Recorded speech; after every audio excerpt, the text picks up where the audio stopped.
on demand.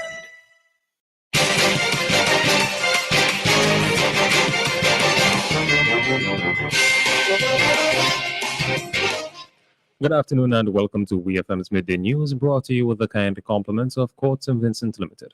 Always wanted a motorcycle, but they're a bit too expensive. I pass on my way to work, and then boom, I see Courts have motorcycles outside. I'm excited. I get up one day, I go down, I spoke to this guy. I think his name was Sheena, this short, chubby little guy, I purchased two bikes so far. It was the 150 SL and the 250 Dragon. This blue, beautiful AKT TT Dragon. This is my baby. I call her Becky.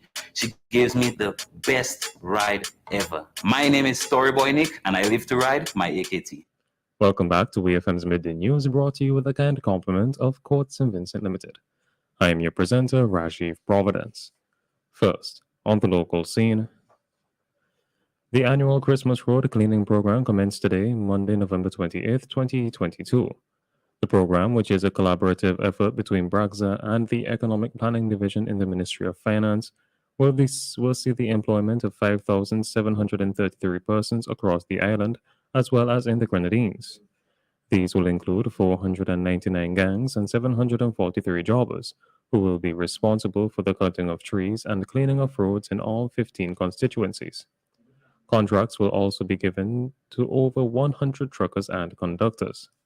The 8-day program is being done at an estimated cost of $3 million.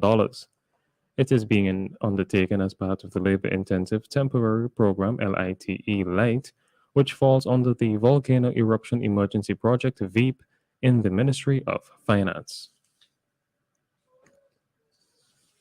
The St. Vincent and the Grenadines Community College, the SVGCC, is set to host a 4-day accreditation roaming fair across its various campuses starting today, Monday, November 28th to December 1st, 2022. The fair, according to the SVGCC, is designed to sensitize its students and staff about the accreditation process, their role as primary stakeholders, and how the process impacts them overall. The almost week-long fair is expected to include games, giveaways, music, presentations, and more. The college's bid for accreditation is now in its self-study phase, which is being executed under the theme Rooted in Introspection, Growing for the Future, Let's Ace It.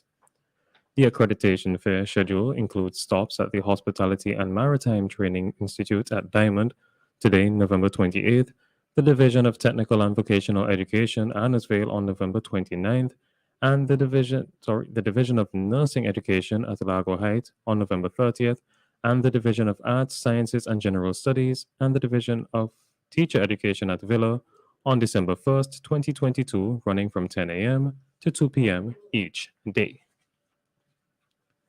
Still on the local scene, police arrested and charged the 65-year-old mechanic of Georgetown, Francis Sutherland, with the offense of theft. According to the investigations, the accused allegedly stole one black and white cattle valued at 4,000 EC dollars, the property of a 56-year-old extension officer of Park Hill. A release from the police states that the incident occurred between November 18th and 20th. Sutherland is expected to appear before the Kingston Magistrate Court to answer the charge. Meanwhile, police have also arrested and charged the 40-year-old farmer of Chapman's Village, Samuel Jackson, with the offense of wounding. According to an official release, he allegedly unlawfully and maliciously wounded a 57-year-old gardener of Newgrounds by chopping him about his body with a cutlass. He is expected to appear before the Kingston Magistrate Court to answer the charge. Christmas came early for secondary schools in St. Vincent and the Grenadines this year, with Digicel's gift of 20 laptops to help kids ace their studies. The lucky schools were Central Leeward Secondary, West St. George Secondary, Sandy Bay Secondary, Georgetown Secondary, and Langley Park Government.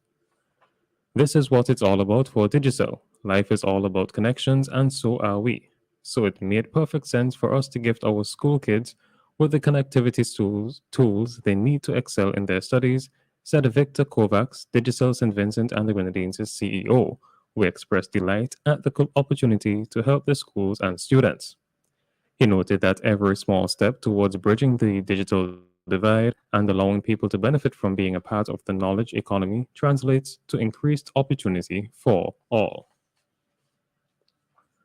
On to news in the region. All schools in Trinidad and Tobago remain closed today, Monday, November 28th, due to adverse weather conditions. According to TNT's Ministry of Education, schools will reopen on Tuesday, November 29th, except where cleanup operations in schools may be necessary.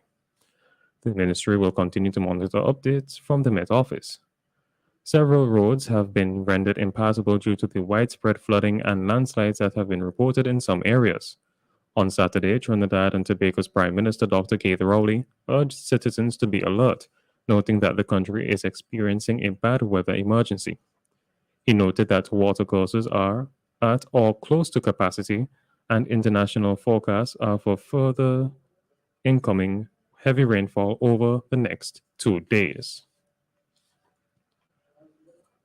Over 200 Barbadians will soon get the opportunity to work in the area of cybersecurity with companies in Canada and across the rest of the world.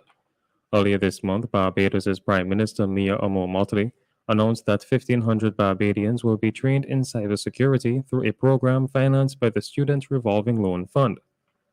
This is the Cyber Nations Training Initiative, a program created in Canada with the bold mission of training 100,000 people from the Caribbean and African countries as cybersecurity operations analysts, incident responders, and cyber literacy coordinators.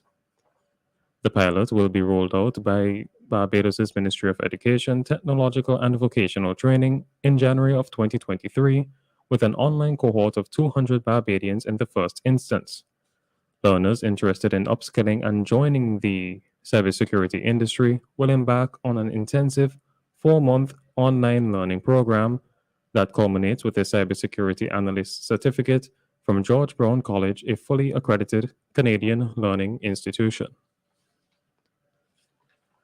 On the international scene, monkeypox will now be known as Mpox, the World Health Organization, the WHO, has announced, after complaints over racist and stigmatizing language linked to the virus's name. The old term will be used alongside the new one for a year before being phased out. Mpox was decided on after lengthy discussions between experts, countries, and the general public. It can easily be used in English as well as other languages, the WHO said. Human monkeypox was first identified in 1970 and named after the disease caused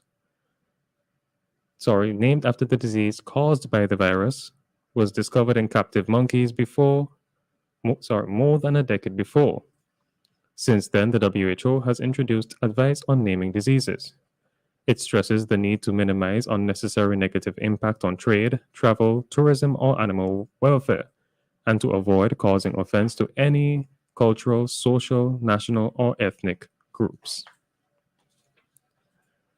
And finally, in sports, Cameroon kept their hopes of reaching the World Cup last 16 alive as they battled back from 2 goals down to a draw, a 6-goal thriller with Serbia in Group G. Cameroon took the lead through Jean-Charles Castelletto, but Pavlovic and Sergej Milinkovic-Savic replied to Serbia at halftime advantage. Alexander Mitrovic added a third for Serbia, and they looked to be cruising to a win that would have put them in a strong position to progress from the group. However, the indomitable Lions roared back thanks to Vincent Akuba's superb lob and Eric Maxim Koput-Muting's equalizer 3 minutes later. Mitrovic had a chance to regain the lead for his side, but the Fulham striker curled a shot wide in the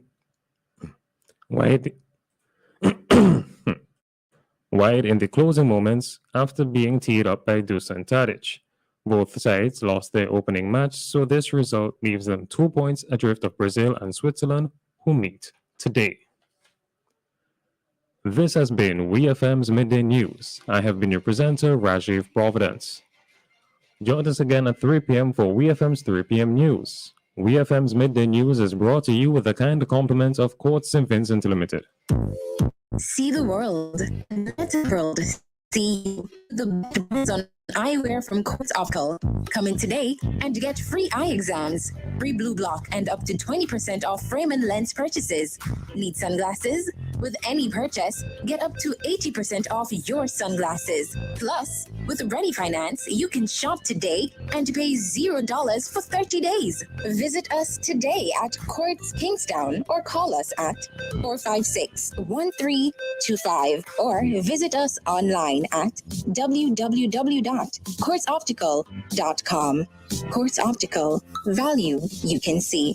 Terms and conditions apply.